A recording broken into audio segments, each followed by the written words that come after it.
You are now watching Bleav. Do you believe? Finally, welcome to a Panthers Victory Monday on the Bleav in Carolina Panthers podcast. I am your host, Desmond Johnson, joined by the Panthers' all-time leading rusher, Jonathan Stewart, and Sports Illustrated beat writer, Schuyler Callihan. Got a lot to get to today. We're going to recap the Panthers' win over the New Orleans Saints this past Sunday, breaking a 9-game losing streak that went back to last year. We'll get into our pros and cons for what we saw from the game. And a little bit more, you know how we do here on the Bleav in Carolina Panthers podcast. But before we get into the meat of everything, let's get in a word from Bet Online real quick. Bet Online is the fastest and easiest way to wager on all your favorite sports, contests, and events with first-to-market odds and lines. Find reviews and news for every league, including Major League Baseball, NFL, NBA, NHL, combat sports, esports, and even golf. Bet Online continues to be the top online resource for all your sports information, from live in-game betting, props, and futures. Head over to Bet Online today or use your mobile device to join today and make your first sports bet. Use our promo code BLEAV50, that's BLEAV50, to receive your 50% welcome bonus on your first deposit. Bet Online, where the game starts. And where we will begin today is a look at the box score from yesterday. The Panthers defeat the Saints 22-14 and move to 1-2 on the season, 1-1 in conference play. Same for the Saints. They dropped to 1-2, 1-1 in conference play. And guys, as we look around the NFC South, a bit of a dumpster fire, kind of, when you look around at everything. The Panthers still right in the thick of things going into week 4. Let's just get into it. Stu, let's start off with you from the game yesterday. We were talking a little bit during our group chat. I know Schuyler was actually at the stadium.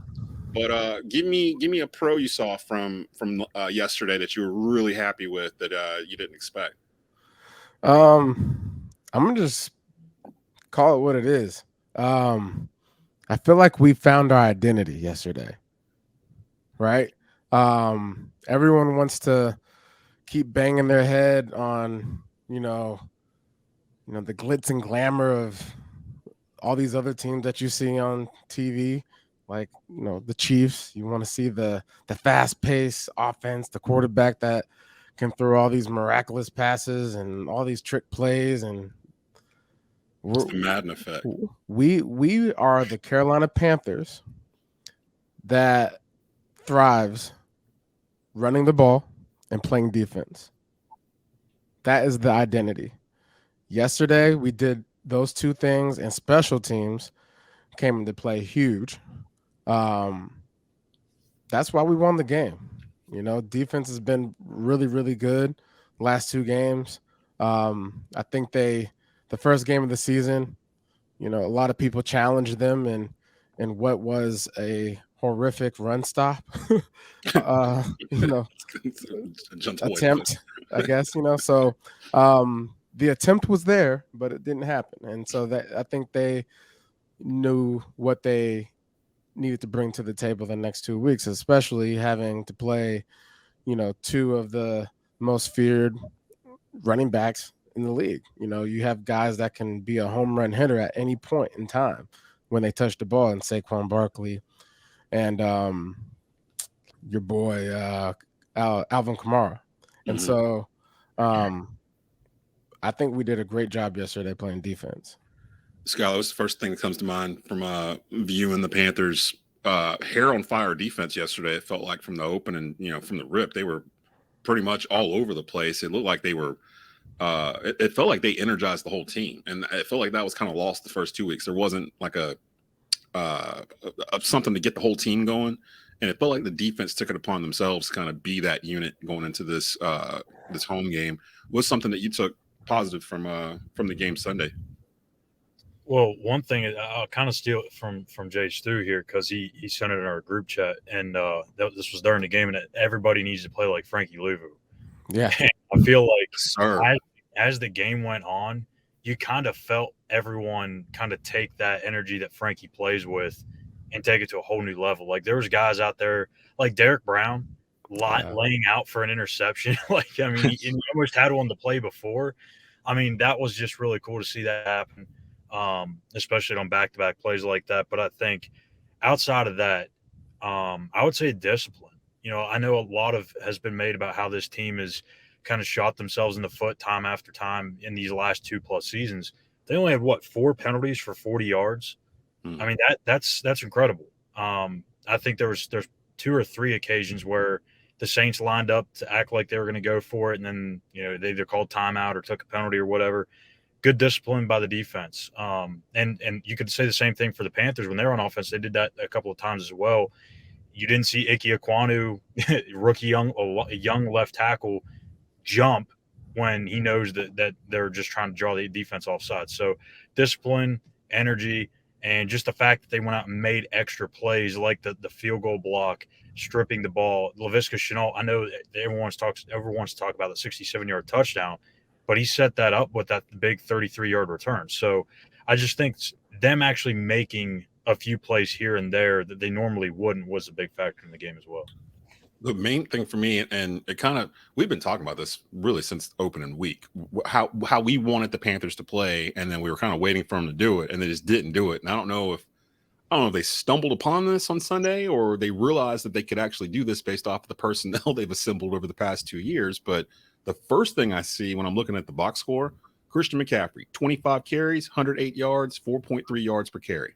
That's literally the blueprint. If you've got a dude like CMC, that was my key to the game Friday. He needs 20 to 25 touches a game to make this relevant, because then it's complementary football at that point. You're helping yourself with the clock. You're helping yourself with the chains.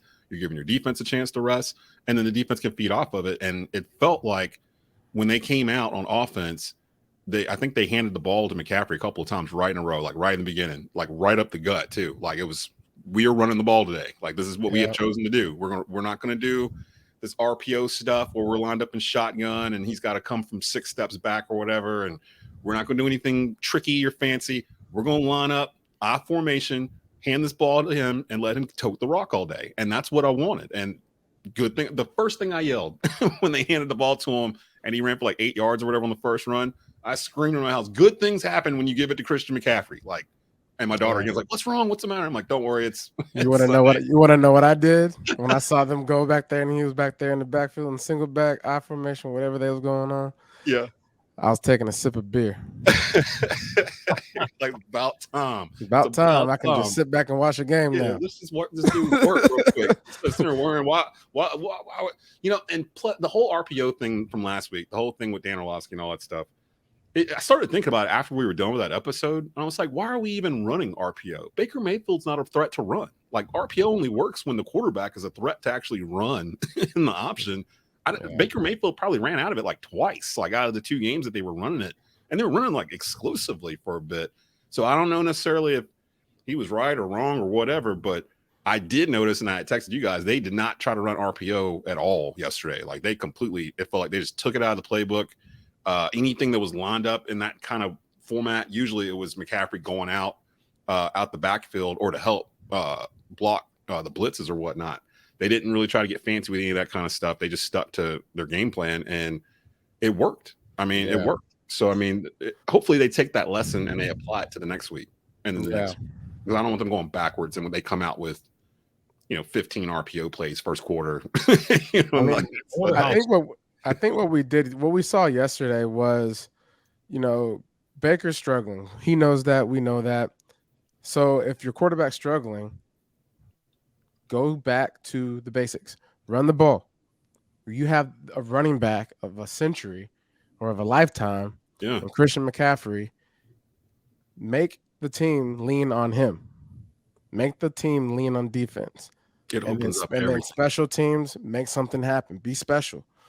That is ultimately what every team does. You look at all the great teams that have played in Super Bowls, like defense and running the ball to get you there. You know what I'm saying?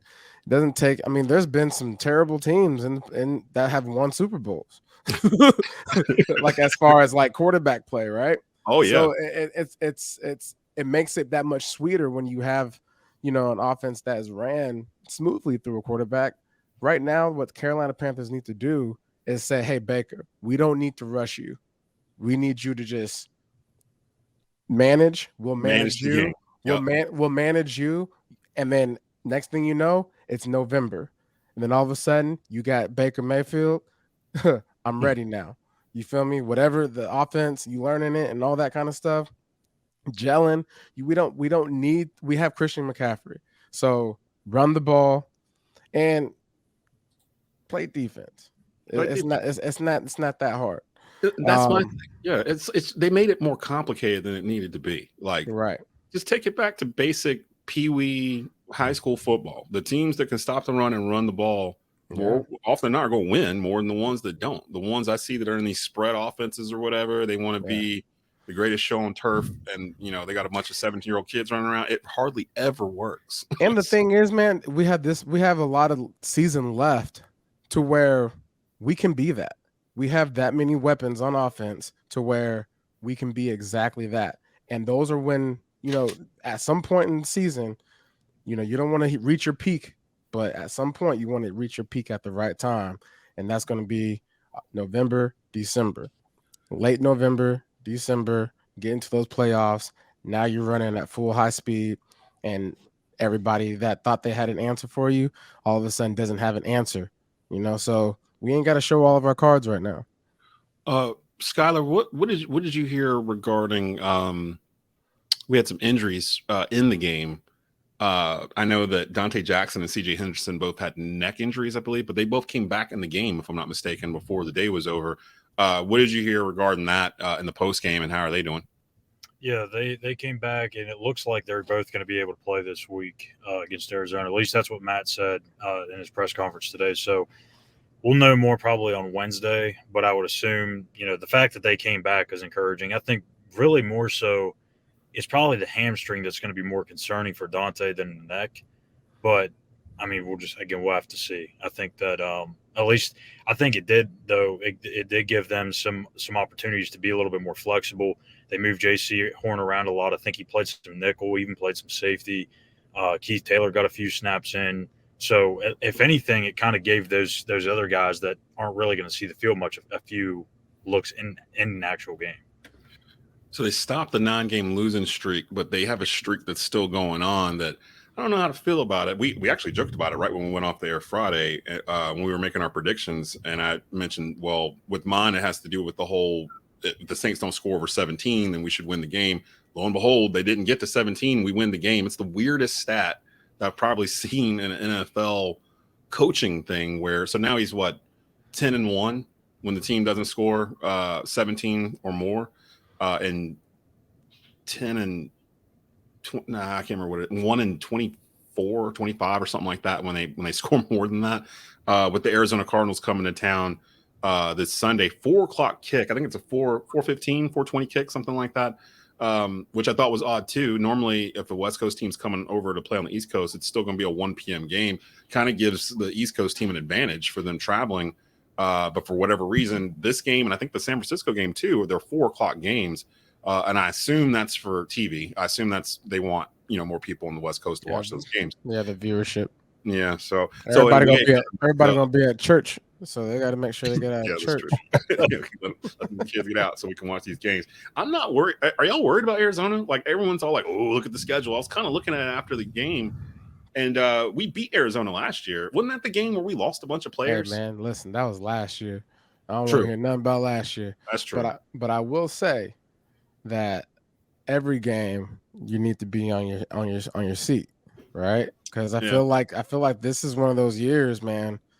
Teams that you expect to win a game, you can throw that out the window. Yeah, that's the perfect way we gonna make these 10 wins. Yeah, we're still on that train. We're still on the double-digit train. It can still go down. They did have to start winning some games first for it to happen. So luckily, they decided to get up and do that. I was very impressed with the defense looking to cause turnovers because I know they had 2 interceptions and a fumble recovery for a touchdown, but Shaq Thompson got hit in the numbers. Somebody else almost had an interception. I can't remember who it was, but they could have been worse than what it was. Panthers, they just played a good game. It's been a long time since I can sit here and say that the defense and the offensive game plan matched up based off of who they were playing. Normally they'll put something together and it doesn't fit against whoever they're playing, and then they have to abandon it. It was very good complementary football. Outside, obviously, the offense not doing exactly what they need to do every time. That was probably the most complete game that we've seen. Because even when the passing game wasn't going, they were still running the ball at will. They just weren't finishing the drives. So, I think kind of one of my other bright spots too is Eddie Panero. Like, I mean, this dude just comes in and hoping that the Panthers are hoping that he's good enough, right, to get them through the season without Zane Gonzalez. He's been perfect. I mean, 45, 44, 48-yard field goals, that gives you confidence, not only from, the special teams coach, but from Matt Rhule and everybody else that, hey, if it's 4th and 7 and it's a certain area of the game, we don't necessarily have to punt it. We don't have to risk it and go for it. We can kick the field goal. So I think Eddie Panero is kind of an unsung hero too. So and our punter, man, Hecker. Man, that dude's rough. Yeah, I never thought that boy right there he might be the MVP. Look at that one punt. Oh my gosh, he was like punting from like his 10 or something, and like the ball came down like at the 20 or something on the other side of the field. I was like, oh my god, was that like an 80-yard punt? What did he just do? He'll be our special teams hero. Yes, sir. Every week. So I left the house after the game because I have Sirius satellite radio in the car, and I was driving around and I can listen to all the games. And I like listening to the radio broadcast, and I was listening to that Green Bay Tampa Bay game. It sounded almost unwatchable from listening to it. It sounded like Rodgers and Brady were having like an old man duel. You know what I mean? Like they were completing stuff, but they just couldn't score. And like Green Bay, like 14-3 felt like that was going to be enough like to win this game. And I almost caught myself feeling sorry for Tom Brady. Almost, because like all of his players were gone. Dude, no lie. I was feeling sorry for both of them. See? I was like, man, they don't deserve this. I can't do that. They don't deserve this. Tom Brady's crushed my heart too many times over 2 decades for me to give him any kind of sympathy whatsoever. You at least felt bad for Aaron Rodgers.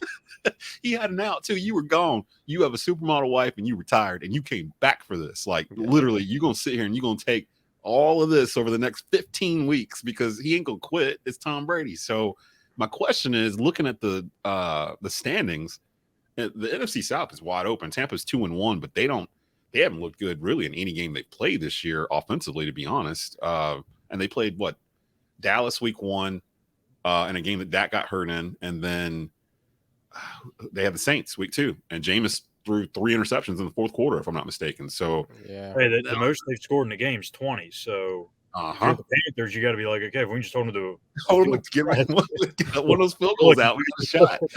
Yeah. But what's even crazier, I looked this up last night and I was like, there's no way this is true. The Carolina Panthers have scored the second most points of the teams in the NFC South. Isn't that hard to believe? Wow. You know who scored the most in the NFC South? It's I'm looking right now. It's the Falcons. Yeah. And they've been outscored by a point. What? Who would have thought? That's crazy. Yeah, the Falcons have scored 80 points over 3 games. The Panthers have scored. Well, no, let's see. This says I'm looking at the Panthers. Oh, no, you're right. The Panthers have scored 62 in 3 games. The Saints and the Bucks have both scored 51. I'm not scared of any of these teams. One way you can look at it, man, the sky's the limit.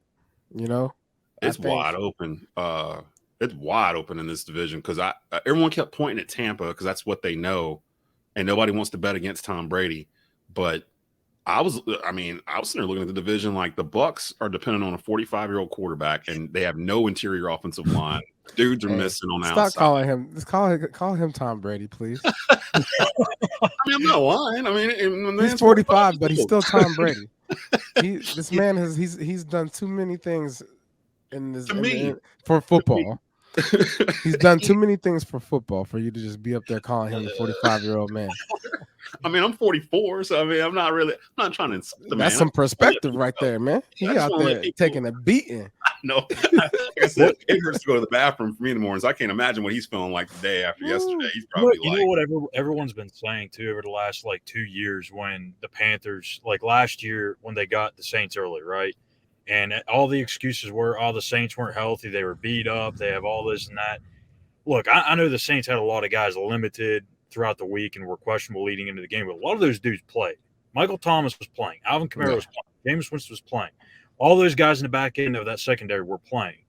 And the fact that they were still able to go out there and win that game, and, it wasn't the greatest, wasn't the prettiest, but they won the game.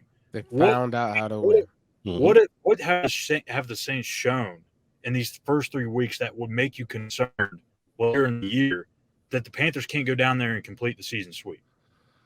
I didn't feel like in awe of their offense or anything. Everybody was like, oh, they got all these wide receivers. And I feel like I know Jameis enough where I was like, Jameis will give you one somewhere in the game. He's going to give you one, and then he's loose with the ball anyway.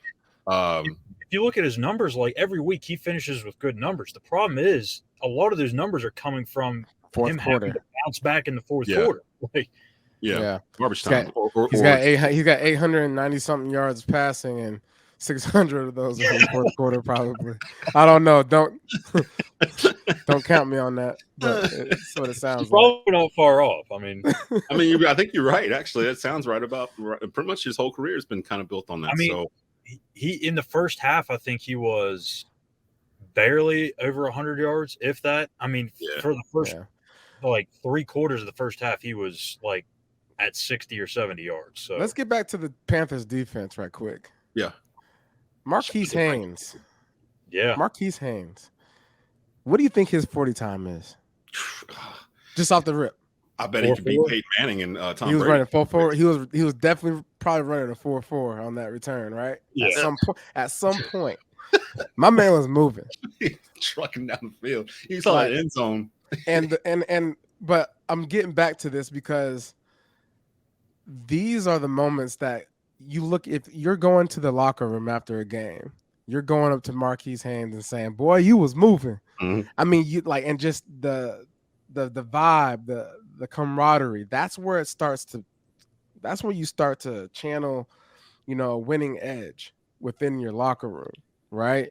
Yeah. Guys are excited to play. Guys are excited to come into work today, a Victory Monday, to watch film and to make fun of Marquis Haynes and how he was running and how he was moving so fast. I ain't never seen you move that fast. You ain't moved that fast since whatever. Since we said we had Krispy Kreme donuts in the cafeteria. I don't know, but I'll slide in right here real quick because it goes along with it. Burns actually said that he never saw Derek move that fast unless it was for a burger or something. See? But those are good things that you want to hear your teams talking about. Yeah. You know what I'm saying? And I love it because right now, going back to identity, you got to have fun. Right. Games got to be fun. Defense was flying around. I mean, seeing J.C. Horn come off the edge on that blitz, jumping up in the air, it was like he was just playing free. And just playing with pure instincts.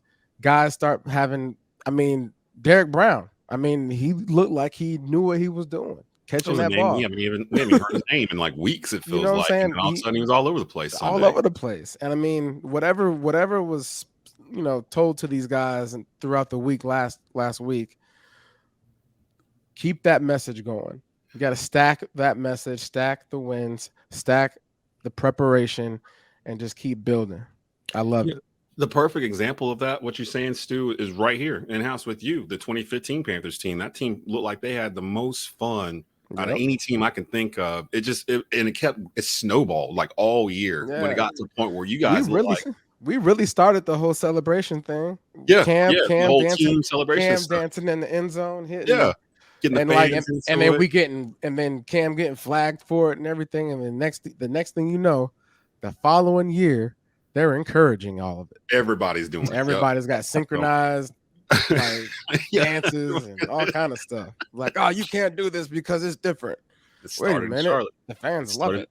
It started in Charlotte. I want before I move over, because I got a couple of there's some questions from fans that are watching right now that we'll answer real quick before we get out of here. I want to give a shout out to Matt Rhule, because we've been hard on him the past couple of weeks, and he had been adamant that they were still engaged and that the team hadn't given up and they were close. Maybe he was right, but it was hard to kind of believe from the outside looking in that these guys were still focused and listening to him. Yesterday was kind of proof in the pudding that, they're still in. They're still buying what he's cooking, like Desmond. I just want you to know I'm proud of you. There's still a room back in the back of my mind. Man, we still got this whole. I'm glad you're getting off of that wagon. Get off that, cut that wagon loose. I want Matt Rhule to succeed. I do. I'm not one of these guys that are rooting for his failure, because I see people that are like, Is it wrong that I'm rooting for us to lose so we can get Matt Rhule out of here faster? I'm not one of those guys. Yeah, I don't buy that at all. Whoever they are, that you're wrong. Don't do that. Get off the bus. Like, we don't need y'all. But yeah, I want Rhule to succeed. I want McAdoo to succeed. I want Baker Mayfield to succeed. Like, I mean, I'm a Panther fan. Like, I don't want them to bottom out. Like, I feel like we already did that. Like, we should see some results at this point. And now I'm looking at the schedule like, okay, one game at a time. We got Arizona coming in here. Next 2 games are at home. If we get through these 2 games and do what we're supposed to do and build some confidence, maybe 3-2 going into the next batch of 4 games or whatever. And the NFC is wide open. Like, I can't get a bead on who the best team. Maybe Philadelphia, I guess, from so far. Jalen Hurts is out here balling. Jalen Hurts out there making people look stupid. Honestly, I wanted him too. I wanted him here. The year he came out, he was in the 2nd round. I was like, they should get Jalen Hurts. He's a coach's son, so I'm like, he would be pretty, nice to just kind of plug into what we're doing. And then Philly got him. But looking at the rest of is there an NFC team that stands out to you guys besides the Eagles? I'm sitting there looking around. All of the NFC North is 2-1, but they haven't looked all that sharp either. Minnesota. But they haven't looked, when you look at this stretch, like, we've talked about this stretch for how many shows now, where like these first 3 or 4 games, they're going to have to go 3-1, 2-2. But you look at the stretch now and it doesn't look as daunting as it once did. Like, right. Arizona's not played well. San Francisco has got Jimmy G, and obviously their offense is in limbo, he's stepping out. He's stepping out of the back of the end zone like your boy. Yeah, he did. Like your boy Orlovsky. Yeah, he did. Coming to Charlotte in 2 weeks, so we got Jimmy G coming. I think that stretch of games is a little bit more manageable now. When you look at it, it's not as daunting. Like LA, that's a tough game, but Tampa Bay's not a guaranteed loss, I don't think. Like, that may not be a tough game with the Rams. They're 2-1, but they've been outscored in those 3 games, 70-61, and then Stafford got something going on with his elbow. Like, they're all these teams. Yeah, he's always got something dinged up or whatnot, but he'll play. But just overall, just looking at the NFC, the juggernauts are in the AFC. The flashy teams are over there. The Bills, the Chiefs, all those teams. Miami came out of nowhere, really, and they're playing really, really well. Real quick before we get out of here, someone from Facebook was asking this question. I think it's kind of interesting. Just based off of Baker Mayfield's stats up to this point, what is the possibility the Sam Darnold start when he comes back? I would say no. I don't think he would. I think injury would be the only way Darnold would get to play. At this point, why would you go back to him? Why is that even a question? When did they send that question in? It was a little bit ago, about 20 minutes ago. But still, though, it's kind of like, I kind of get it because they did split those first team reps with them in the beginning of the year. Listen, like it was even, but we all knew the deal. No, it's like Baker Mayfield is the starter. He is the team starter, and the only way that happens is if someone gets hurt. If they start switching these dudes back and forth, then we're gonna start losing. Yeah, and then then our identity will be back in the arms and I'm gonna be jingling the keys and turn on the fire Matt Rhule bus again. Like right now, it's parked in the parking lot and it's not even on. It's idle. It's just chilling. But leave that thing on idle. I'll put it as simple as it can get. When you look at Baker and Sam, and they all talk about the turnovers, how they're 1-2 in terms of turnovers since they come into the league and all that stuff. But what has Baker done to this point? He hasn't turned the ball. He has 1 interception. It's a bad throw. He just didn't get on top of the ball.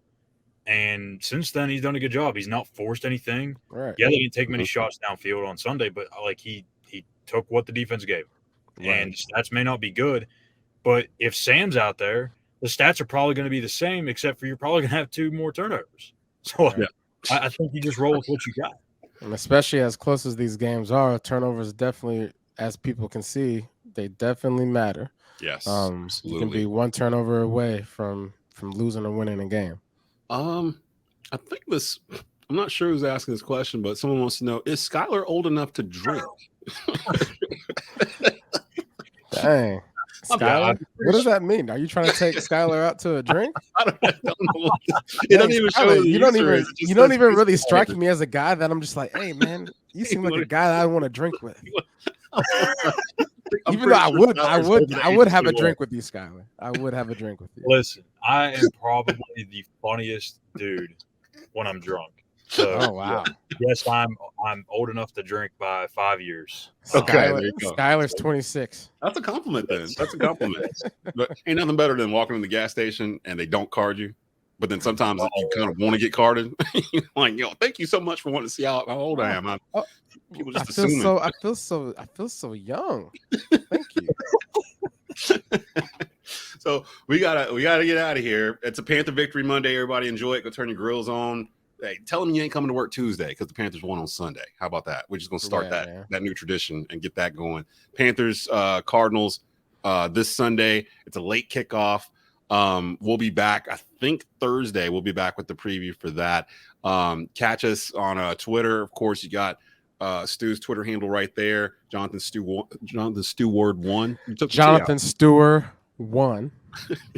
Without the T.